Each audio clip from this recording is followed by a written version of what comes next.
Okay, this keeps coming up, and it's such a persistent source of confusion for my clients that I want to make sure that I make a video about it and nip this in the bud once and for all, because it's a pretty consistent confusion for everyone. So, when there is an automobile collision, there are three potential kinds of insurance that are going to come into play. Now, in South Carolina, state law requires every person that's going to drive has to have liability insurance. That means that if they cause an accident, they are liable. They have insurance that can pay for the other person's property damage and personal injuries. And those are set up between bodily injury, BI, and property damage, PD. So that's liability.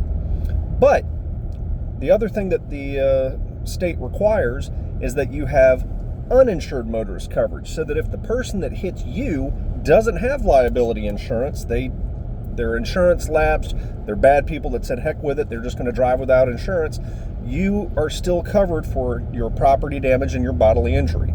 So that's the two kinds you have to have by law. Liability, if you cause somebody else to be hurt.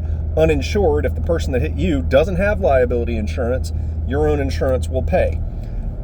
Then the other one, and this is tricky, and it throws a lot of people off. Underinsured motorist coverage. So uninsured is called UM. Underinsured is called UIM. What does UIM do?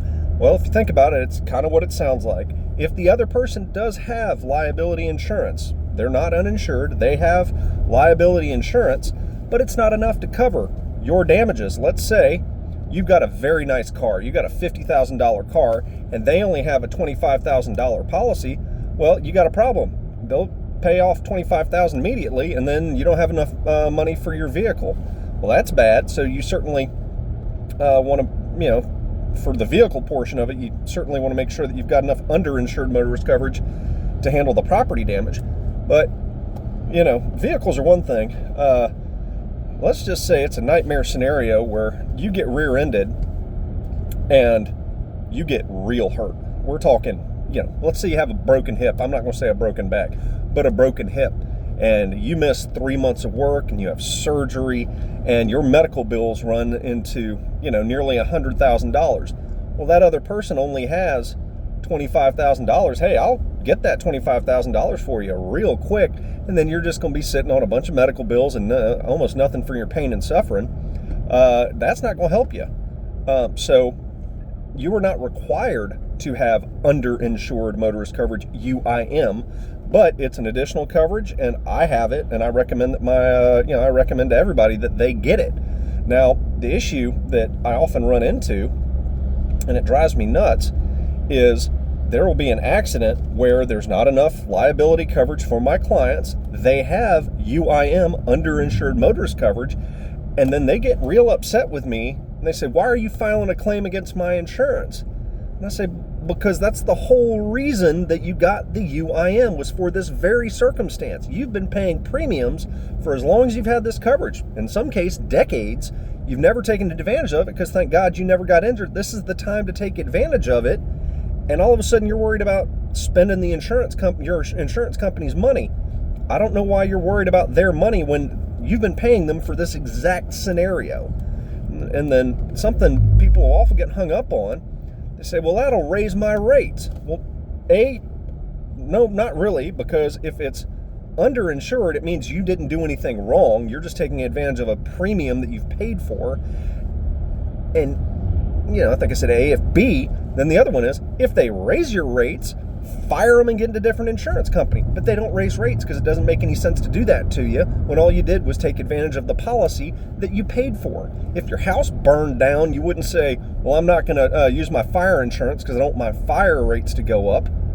This doesn't make any sense, but people get real hung up on that. Now, underinsured motorist coverage, because it's an additional policy that you can get, has some extra features to it that are very confusing for a lot of people. I mean, lawyers get paid for a reason. One of them is that you can do something called stacking. So you're in your vehicle, the other person hits you, and you've got underinsured motorist coverage. And let's say you've got what is known as a 25,050 policy, 25,000 per person, up to 50 in the vehicle. You're alone, you have enough damages to take all the 25,000 from your underinsured motorist coverage. Okay, but if you have more than one vehicle and you're paying for underinsured motorist coverage for all of those vehicles, you get to stack those together in certain circumstances. So then you would have more than just the 2550. You could have, more, you could stack the other policies together, and then it'd be my job to see what I could do to maximize your recovery. The other wrinkle when it comes to UIM, underinsured motorist coverage, is if you are a pedestrian or a passenger.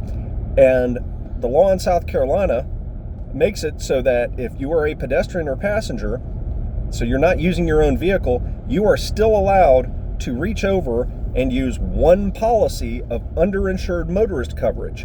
Now, this can be very effective and very helpful, especially in cases where there are more than two people in the car. As I said, the standard policy in South Carolina is known as a 2550, meaning each individual in the car can get up to $25,000 of liability, up to a maximum total for the whole car of $50,000. If there's two people in the car, then you're talking about each gets 25 potentially. But once you get to more than two people, you start having a problem. Let's say all three people are equally hurt. Well, then you're talking about everybody getting $16,666.66. If you got four people in the car, then it's $12,500 each if it's equal. Well, all of a sudden, that underinsured motorist coverage becomes a very big deal because there's just less money available in liability. And sometimes people go, but my car wasn't involved, you're going to raise my rates.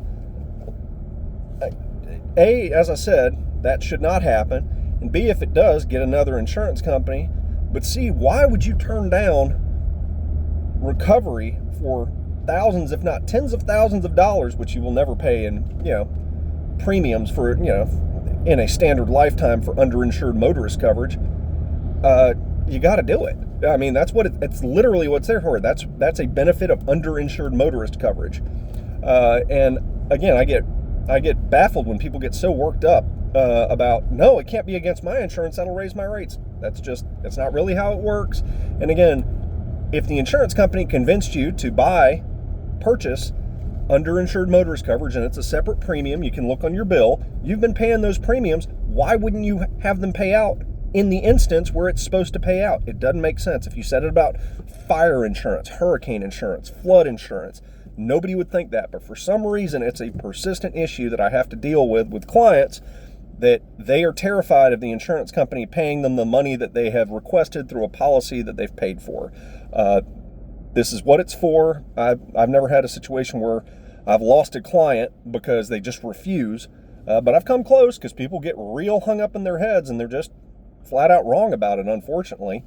So that's why I'm making this video, because I want to be as clear about it as possible. If y'all ever have any other questions, give me a call, 833-REMBERT, and I will be happy to go over whatever questions you have, and thank you for listening.